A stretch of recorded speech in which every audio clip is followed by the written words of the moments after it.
I'm not used to having my personal interactions always marked by a small clock in the bottom right-hand corner. Business is messy and unpredictable. Sometimes lonely. So lonely. So lonely. And inspiration can often come from really weird places. We pick up where the bullet point blogs and the highlight reels leave off. We start with the stories. Welcome back to So Here's My Story. I'm Jody. I'm Elliot. And we just wanted to take a quick second to invite you into the Facebook group again, if you're not already in there. We are going to start doing some new things, including having some live chat video of the episodes before they are released to the public. So a sneak peek.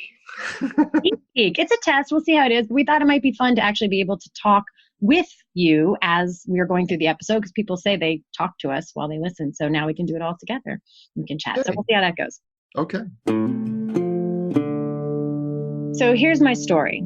I was having a conversation with my husband a couple of days ago during our little lunch break in the kitchen. And he was telling me a really interesting thing that I thought then sparked a bunch of other thoughts I've been having. And I thought it'd make for an interesting episode. So they had a project meeting that was going to be, that was like last week, that was going to require travel originally for a senior person from their firm and one or maybe two people from the team to go to this client to do this design review thing.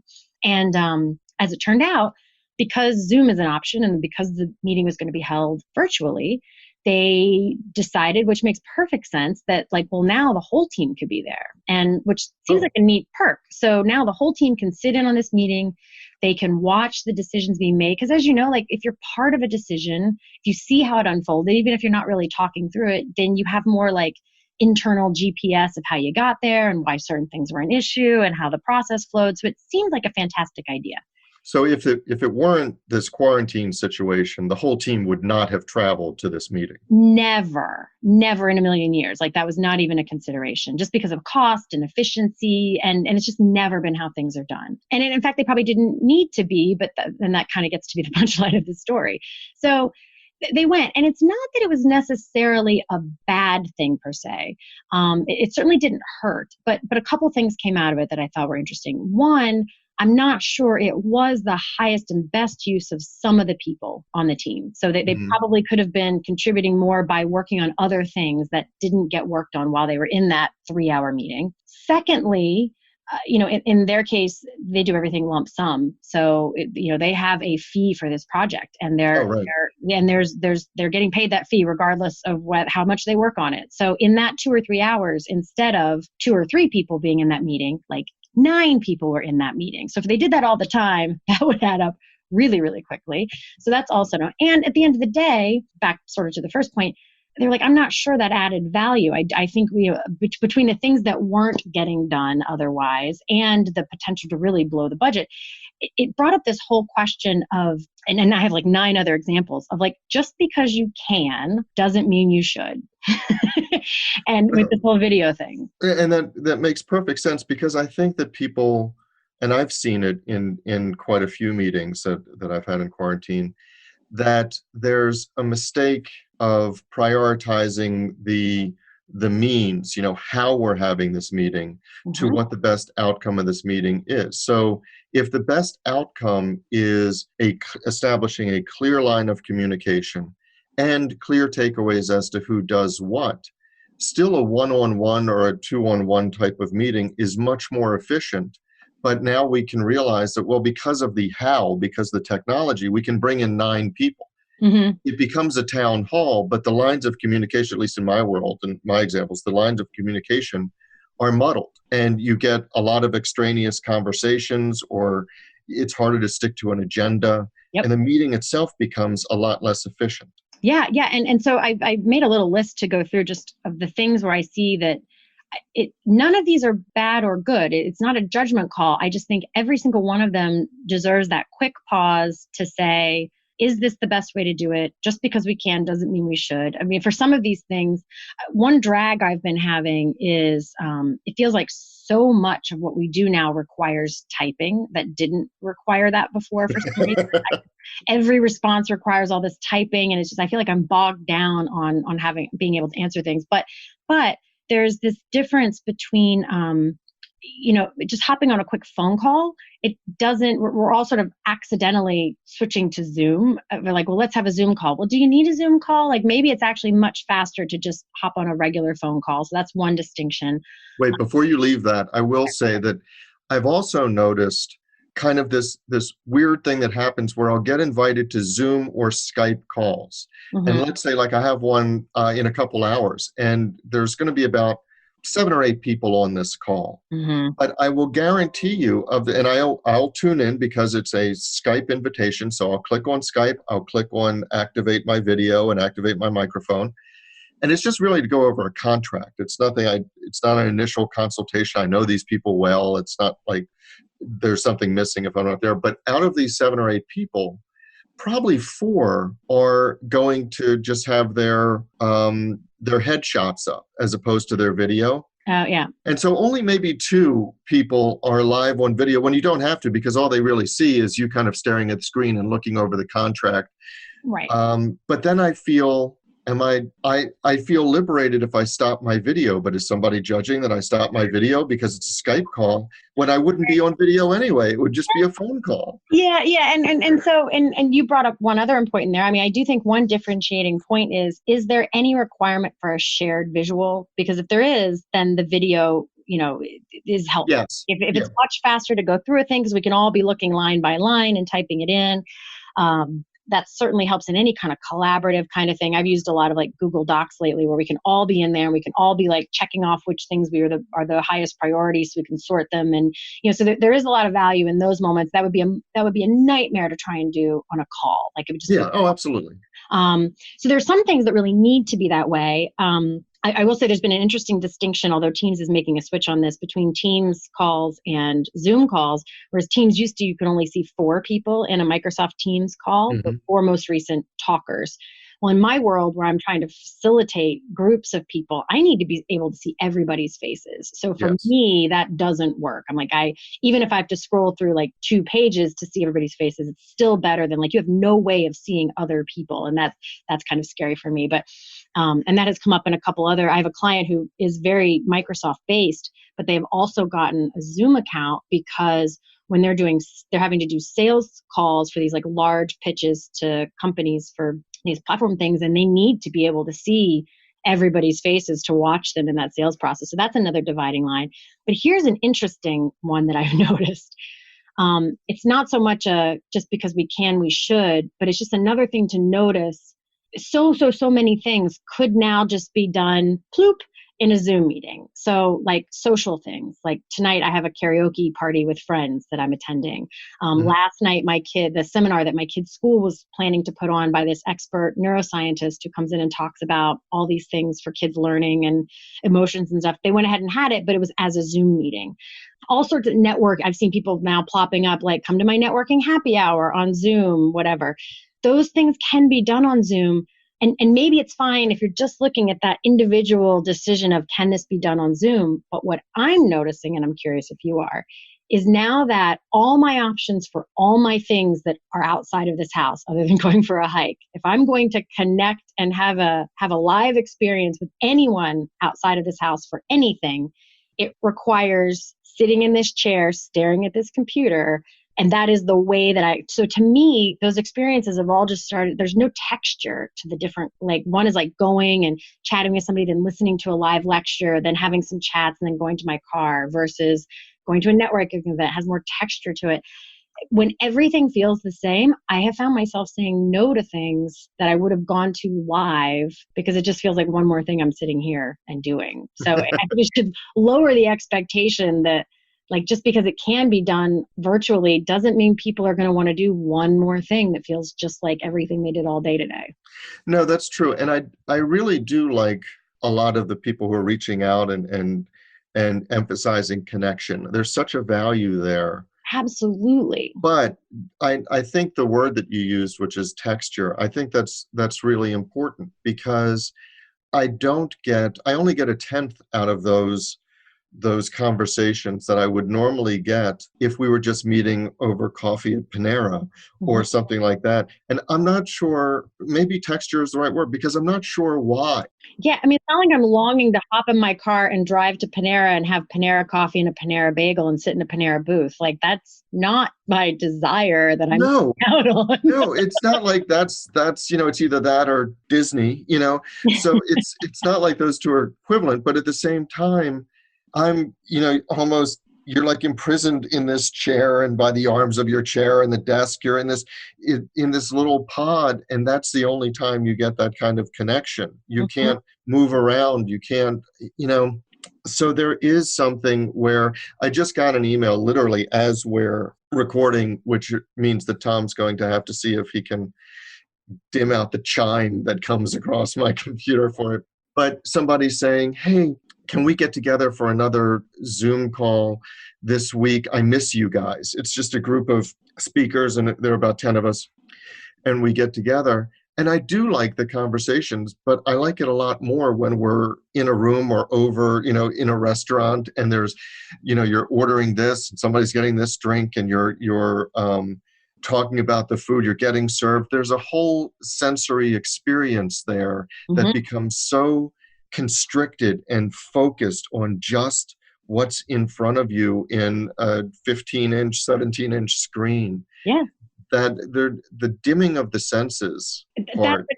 I think you just nailed it. It's almost like a sensory deprivation thing. So whereas normally having coffee with a friend, playing music with the guys from my band, or going to a karaoke thing, you and I recording, being at a client, those would all feel like very, from a sensory standpoint, they're very distinct. They're very different. They're starting to blur together for me now. So even though I love playing guitar, it doesn't feel that different from being on a client call, or from like recording with you, or from like, the other things I can do. And I've been shocked at my own reaction sometimes, where I've gotten an email from a friend or a group of friends say, hey, let's do this thing, or even, here you go, even working out at my gym now. So my gym, who has these, there's one trainer to 4 people at a time. It's a customized program. And so they do these little pods of exercising. So it has lent itself really well to this format where there's Yeah, one trainer, 4 people. It works out great. sure. Even going to my gym now, granted, I'm not sitting in my chair. So it's not about that. That to me really started sinking in. It's not about the sitting. It's not about like, it's still though, it's still a very similar experience to literally everything else that I'm doing all day long. It is, and I'll tell you one other thing that I noticed, and this might sound really stupid, but I'm not used to having my personal interactions always marked by a small clock in the bottom right-hand corner. And what I mean by that is, I think that the most valuable conversations, connections, times that you have is when I know if I show up for coffee and there's a 10 o'clock, we have a 10 o'clock meeting, we're not going to sit there for 6 hours. People have work to do. And so you kind of put on your calendar, it's an hour. But my eyes aren't darting to the time. I'm not checking my watch. I'm enjoying the conversation. I'm not so conscious of the time. But on a Zoom call, I am, because the time is right there in front of me. It's just an eye dart away from saying, oh, okay, it's 20 minutes gone. Now it's 11:46. Now it's this, now it's that. Huh. And so I find that I'm more conscious, even in social gatherings, virtual social gatherings. Mhm. I'm more conscious of the time passing, and not in a good way. I'm distracted by it. Yeah. Here's another weird one that is different for me, because of how my schedule worked prior to this pandemic period, quarantine period. If I wanted to see friends, I absolutely, or even really talk with them, a lot of times I had to book it. I had to get it on the calendar, because it wasn't something that lent itself to just, I mean, sometimes it did randomly, but for the most part, we had to sort of like figure out when we could both talk and or get together. But now for some reason I'm finding that, like, when someone wants to schedule the time, because my time is feeling really like it doesn't feel like there are natural breaks between things, so I'm getting more hesitant to book things, because like, what if that's a time I want to be able to make a break somehow or something.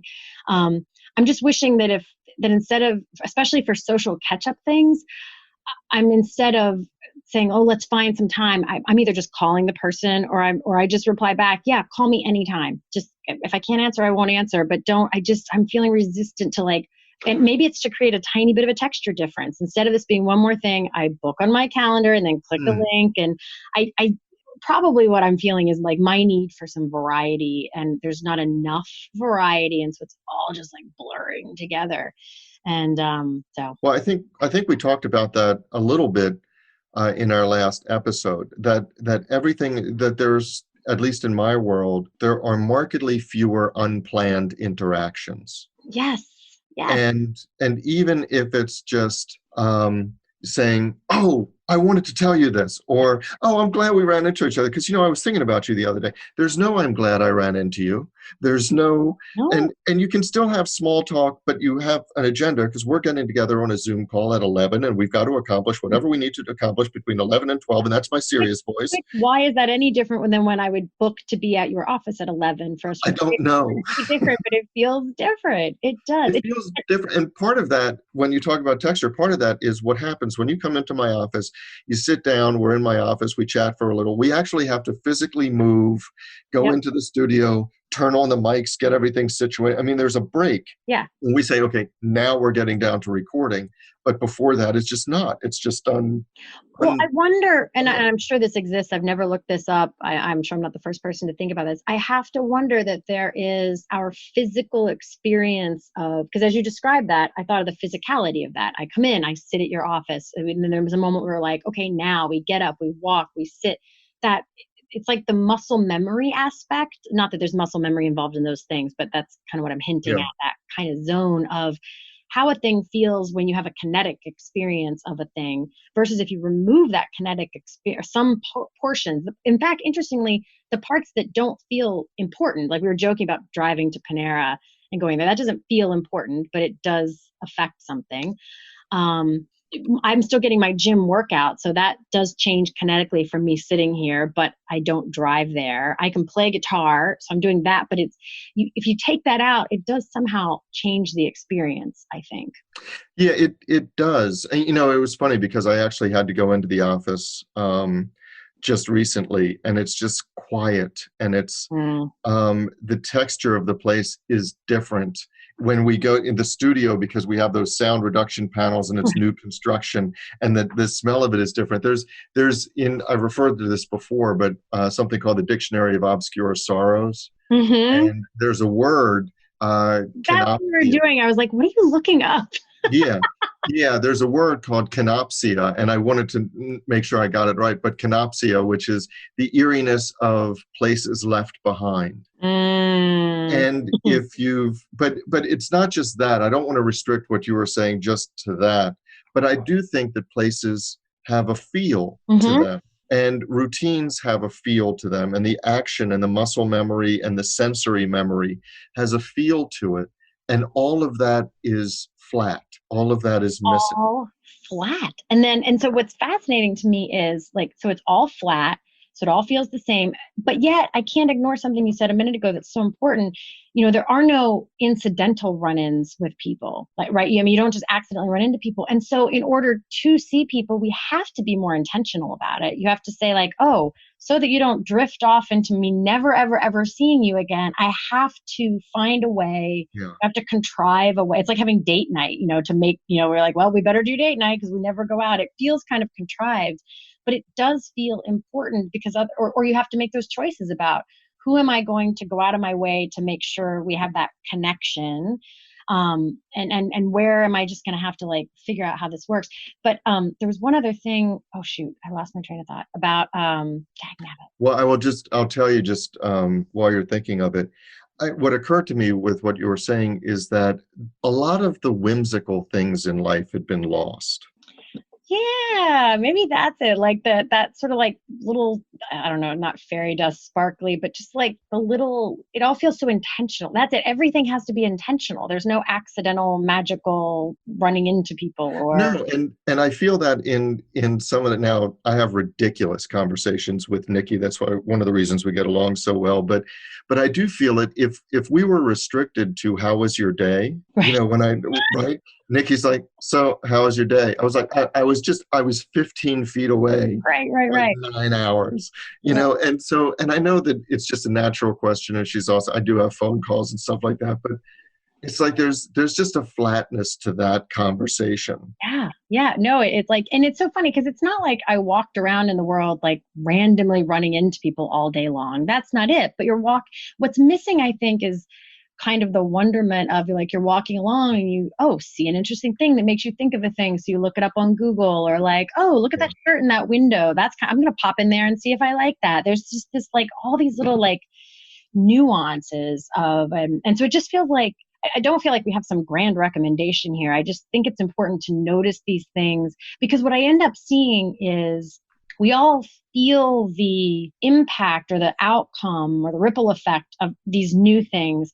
But if you don't notice kind of where it's coming from, I think it's too easy to assume like it's just you, or like you're having some other issue. And you're like, no, this is a reaction to and this may be related. I saw fascinating, somebody was talking about how they've just been feeling down and really just lethargic and fatigued. And this makes perfect sense. And I just hadn't thought of it in this exacting way. This one woman said, you were missing the serotonin hits of the things that you used to go out and do. And that has like a hormonal, that's an actual effect. It's not just like, gosh, I miss things and so I'm a little down. It's like our days were made up of these things. I forget whether it's serotonin or dopamine, actually, whichever one it is. I always confuse them back and forth. You get these like hits of whatever from the things that we do, and many of those things aren't happening. And so it's just all this like dry intent of like, well, now I'm going to do this and now I'm going to do this, which brings me to my very last point. I remembered what it was in this intent. It kind of, again, hinges off of what we talked about last week of commutes going away and how you use that time, or if you use that time, or do you just start work at like 7? And I have been experimenting since then, and some of my clients, with being really intentional about like, if you're going to shift your day like that, then like finding another time to like stopping the day at 4 and exercising. Like I've started doing my gym appointments at 12, actually, so that creates like a pause in the middle of my day, which I never would have done before, because go to the gym at 12, then that whole thing becomes like a 2-hour between travel and showering and getting dressed again. But I'm like, I can't do that. So I've been putting gym like at 12.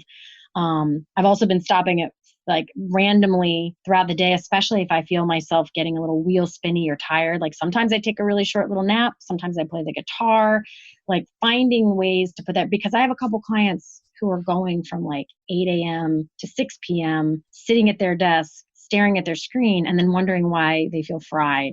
And Well, it's also, and I got this from a book. It's written by Chip and Dan Heath called The Power of Moments, and we probably talked about that at one point, but I loved it.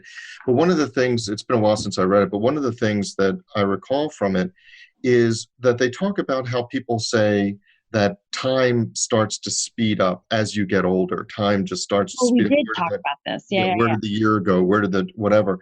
And they said it's because we tend to mark time in our memories by moments. Oh, that was this birthday, or that was that party, or this was the wedding, or this was before our kids were born, or this is whatever. Those, sometimes they're huge moments like the birth of a child. Sometimes they're small, like, oh yeah, when we went to coffee that time. But we mark our time in terms of memory by moments, and the moments now seem collective. And their hypothesis is, as you get older, those moments, you might have a retirement party, but they don't come fast and furious like high school graduation and prom and winter ball and then this and then that, and so the moments get stretched out. So all of a our sudden, days have no 5 moment. years go by. But here in our current environment, what occurred to me as you were describing this is that we've lost so many moments. Yeah.